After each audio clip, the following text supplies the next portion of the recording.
mahalaga po yung Mary Grace Piatos kasi nasa sentro siya eh. Nung pong kontrobersiya, nung pong paggamit ng confidential funds, no? Yung existence or non-existence po ni Mary Grace Piatos, yung pong smoking gun, kung talaga nga bang tama o mali. Yung pong paggamit ng confidential funds. And going back to the COA report, marami po doon ay obviously hindi ho tamang paggamit ng confidential funds. Kaya nga, in each and every year na mayroon pong confidential funds ang pangalawang Pangulo, may mga pinapasoli ng mga pera sa kaban po ng bayan. Sir, establish na ba na totoong tao si Mary Grace Piatos? Well, that is something that we will have to see in the next couple of weeks. Sir, nakalista si Mary Grace Piatos at si dating Ombudsman, Deputy Ombudsman Carandang as witnesses ng prosecution. Anong implication nun sa inyo and anong gagawin po niyo? Wala naman po. Sa amin naman po, yan naman prerogatiba ng prosecution kung sino yung mga witnesses nila. So definitely if they're presented, we will be ready to cross-examine them. Sir, nasagot niyo ba sa BIR pa? We will be filing po yung aming official and formal response doon sa manifestation ng ating mga kasamahan, mga kaibigan sa prosecution. We are planning to file that by tomorrow. Wala ba sir kung Pero sir, kaya? matatapos, kung plan nyo matapos today yung pre-trial, ano pa po ang point kung by tomorrow magpa-file mo yung response? Well, ayun naman po ay hindi naman ang desisyon din po niyan ay sa impeachment court. So if hindi naman wala naman pong nagiging implication na we will file our comment by tomorrow. Good afternoon. Ay, sir. Sir, Ikaw na. Sir, do you have anything to report regarding the progress of the pre-trial and marking? Yeah, thank you for asking that question. I think we're doing well, at least on the defense side, and I think even in the prosecution side, but probably best to ask them, no? But we are very optimistic that we will be able to finish by end of day today yung ating pre-marking. Maganda yung naging progress kahapon and even this morning. So at least dun sa marking station ko, the one that I'm handling, I think we will be able to finish by 4 p.m. I also consulted my co-counsels sa defense team and sila din, they're very optimistic na matatapos din nila yung marking, kanya-kanyang marking nila. So yeah, hopefully matapos talaga. Of course, hindi natin alam kung magkaroon ng complications sa mga documents this afternoon, pero we're very optimistic na matatapos by end of day today. Kung ma-extend man, baka tomorrow, yun na yung latest siguro. Sir, nakalista si Mary Grace Piatos at si dating Ombudsman, Deputy Ombudsman Carandang as witnesses ng prosecution. Anong implication nun sa inyo and anong gagawin po niyo? Wala naman po. Sa amin naman po, yan naman prerogatiba ng prosecution kung sino yung mga witnesses nila. So definitely if they're presented, we will be ready to cross-examine them. Sir, nasagot niyo ba sa BIR pa? We will be filing po yung aming official and formal response doon sa manifestation ng ating mga kasamahan, mga kaibigan sa prosecution. We are planning to file that by tomorrow. Wala ba sir kung Pero kaya? sir, matatapos, kung plan nyo matapos today yung pre-trial, ano pa po ang point kung by tomorrow magpa-file mo yung response? Well, ayun naman po ay hindi naman ang desisyon din po niyan ay sa impeachment court. So if hindi naman wala naman pong nagiging implication na we will file our comment by tomorrow. Pwede na po ba pa rin kayo, sir?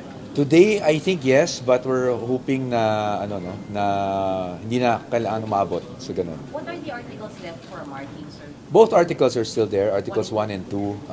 But as you know, nagkaroon ng 2 marking stations na. 2 groups na yung sa Article 2 and yung sa confidential funds naman, isang araw pa. Naghiwalay-hiwalay na talaga yung mga groups. Marami nang ginawang mga marking stations. So that's why we're optimistic. No? I wouldn't say confident, but at least optimistic na matatapos kami. Sir, tatayo pa rin ba as witness during the trial? Ako po? Oo, listed ka ba sir? Yes, I think the prosecution listed me and I don't have any problems with that. Paano yun? Paano yun, sir? Di ba?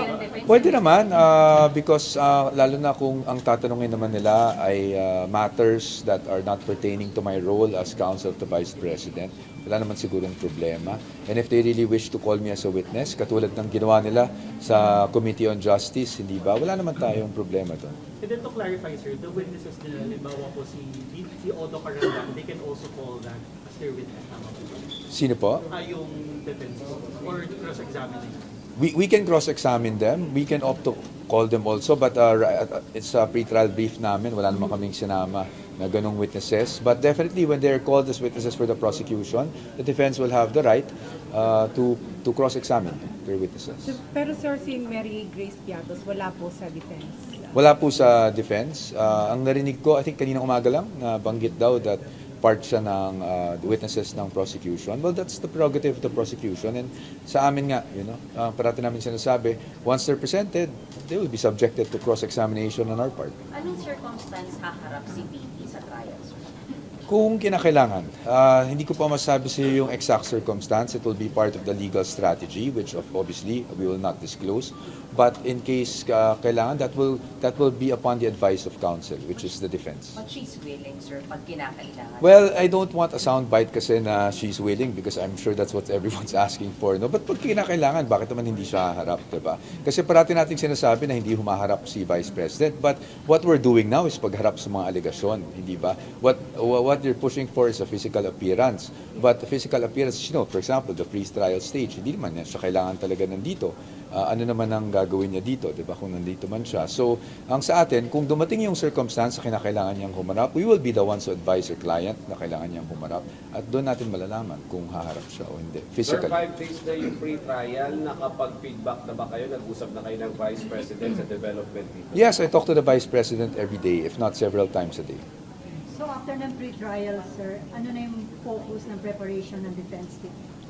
Definitely, iintayin natin lumabas yung pre-trial order. Kasi po, pag lumabas po yan, kung sa tingin natin, kinakailangan magbigay ng ating komento, magbibigay po tayo ng ating komento. At after that, syempre, we look forward to trial itself. Walang rason para ma-delay yung start ng trial from July 6 since matatapos kayo doon. That is something for the impeachment court to determine. Kami lang po, we will comply with whatever directive the impeachment court gives or issues. Sir, yung sealed BIR box, sir, can you share with us na yung... As I said yesterday, we will give our response through an official response that we will be filing tomorrow. But safe to say, sir, na hindi siya bubuksan today? Well, that's not up to me. That's up to the impeachment court po. So I will not be the one to answer to that. Pero hindi po ba kayo parang required yung meron muna kayong sagot before that issue is resolved? Actually, wala namang utos sa amin na mag-comment. But because nakopy kami sa manifestation, we will also file our position on the matter, which I think the impeachment court would also appreciate. The impeachment court will rule even if you don't have a comment, sir. I don't know what the impeachment court will do and will not do. I think that's best directed to the impeachment court. Ang masasagot lang ko po ay yung parte ng defense at yung defense, ang sinasabi ko lang po ay mag-file kami ng comment by tomorrow. And this has been communicated to Secretary Bantug. But sorry, as to your knowledge, they can rule even without your comment? I don't want to say kasi whatever the impeachment court will do, no? I hope you understand, ma'am. That's unfair for me to tell the impeachment court what they can and cannot do. Thank you po. Kung papamarkahan nila yung mismong sealed box. Sorry? Kung ipapamark nila yung mismong Ma'am, I will not naka-seal na answer, box. I will not preempt talaga po. No? I know you're wanting an answer, but please be patient with us. There are official ways of doing this and formal ways of doing this. Ang gagawin namin, we will file a comment by tomorrow as I mentioned.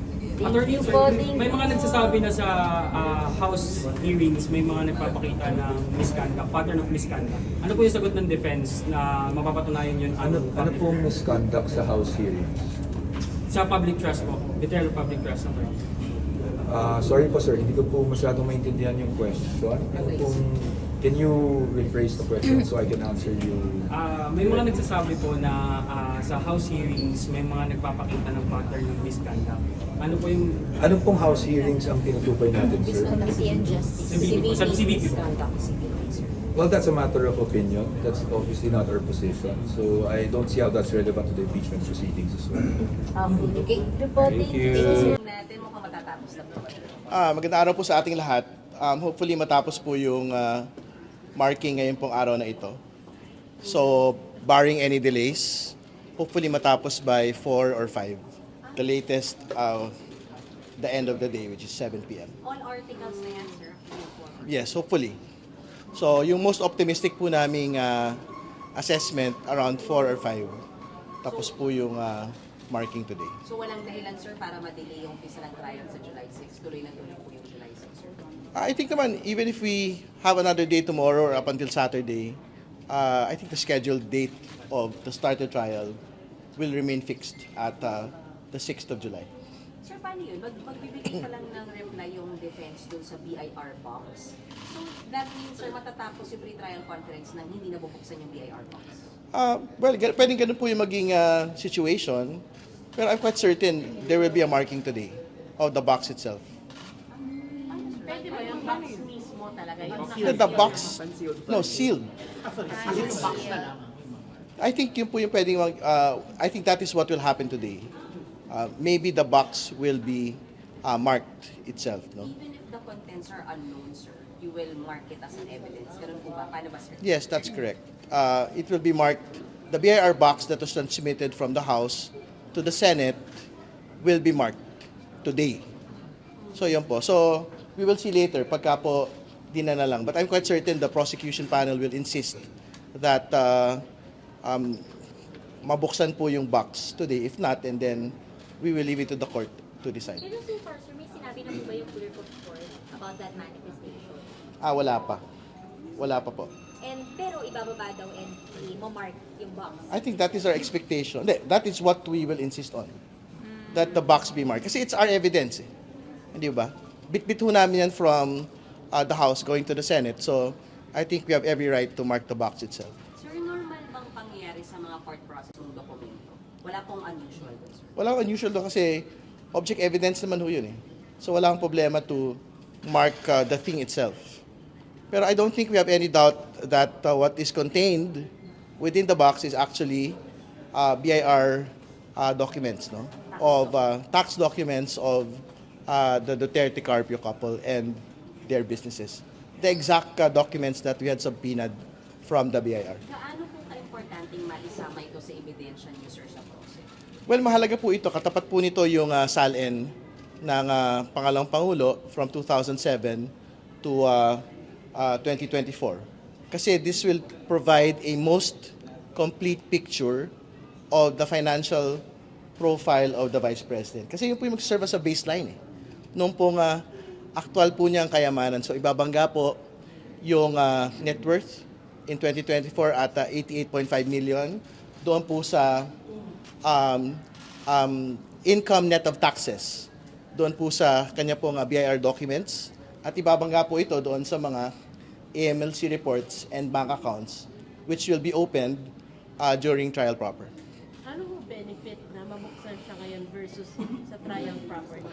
Well, mas efficiency po yung benefit today of opening it kasi syempre may pre-marked na po ito. But if it will be opened during the trial proper, and then we will mark it at that point. Sir, parang may sinasabi yung defense na parang dapat ang mahalungkat lang na ebidensya ay mula 2022 pataas. Pero may sinasabi kayo from 2007, sir? Tama mo yun. Kasi, like what I stated yesterday, you cannot reach 88.5 million in 2024 without actually understanding yung pong pinagsimulan po ng 88.5 million ng 2024. So, yung pong mga relevant documents, even previous to 2022. And for SALN, it is 2007, which is the start of her public service, would provide us a picture as to yung pong kita niya bilang public official, yung pong mga kayamanan po niya, particularly assets, no, na nakuha over the course of these years, at yung pong mga utang na talaga pong nakasalang, no, doon sa kanya pong SALNs. And more importantly, we would see a pattern there, particularly kung ano po yung mga hindi dinidisclose na mga pag-aari.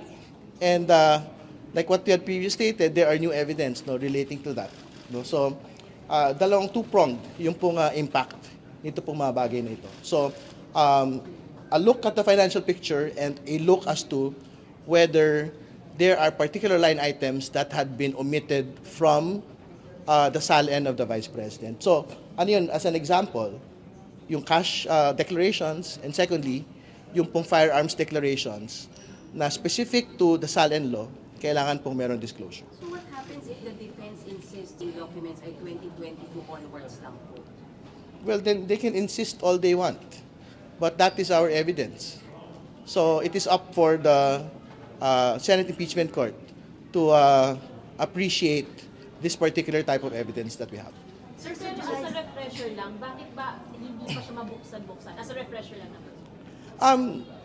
Nung pong nakaraang House Justice Proceedings po kasi, meron pong concern yung BIR eh.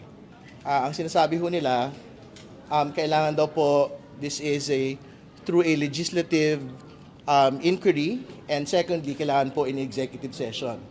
Ang posisyon po ng ilan sa mga miyembro po ng komite, this is not a legislative inquiry, this is an entirely separate work of Congress, which is impeachment proceedings. No? So, kung yun po yung posisyon ng BIR, hindi na ho talaga mabubuksan ito.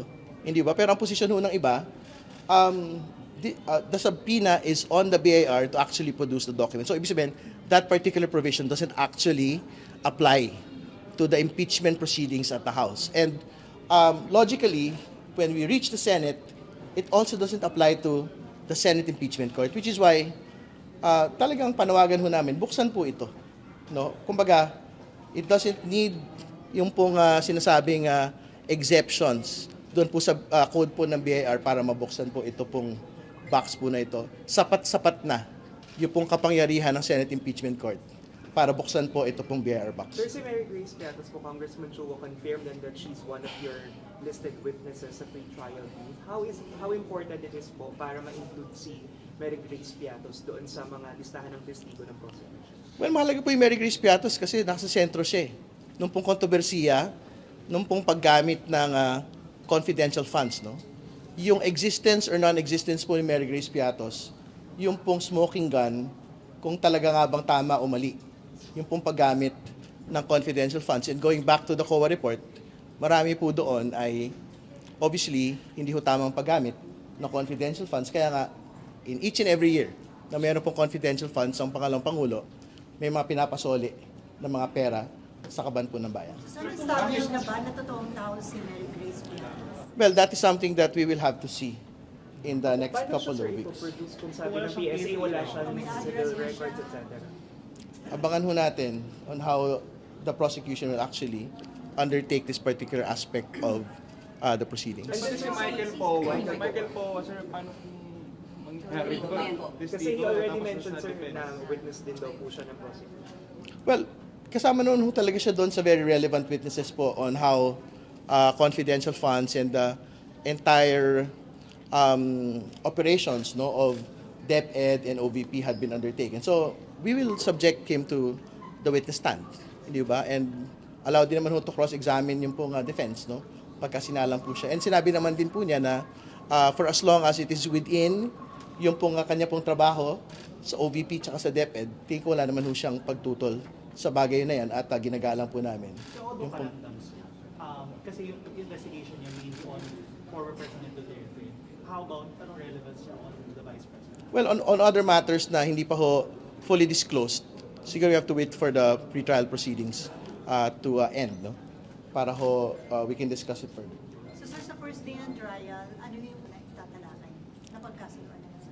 Hindi, yung una naman ho talaga threats po yung pinapropose no, ng prosecution panel na simulan ito po nga bagay na ito. So, anything and everything relating to threats, yan po yung isasalang po namin. So sa first day, meron agad kayong witness na ipipresent, sir? Wala pa? Tingin ko handa naman ho kami magpresenta ng witness doon po sa unang araw. Okay, maraming salamat.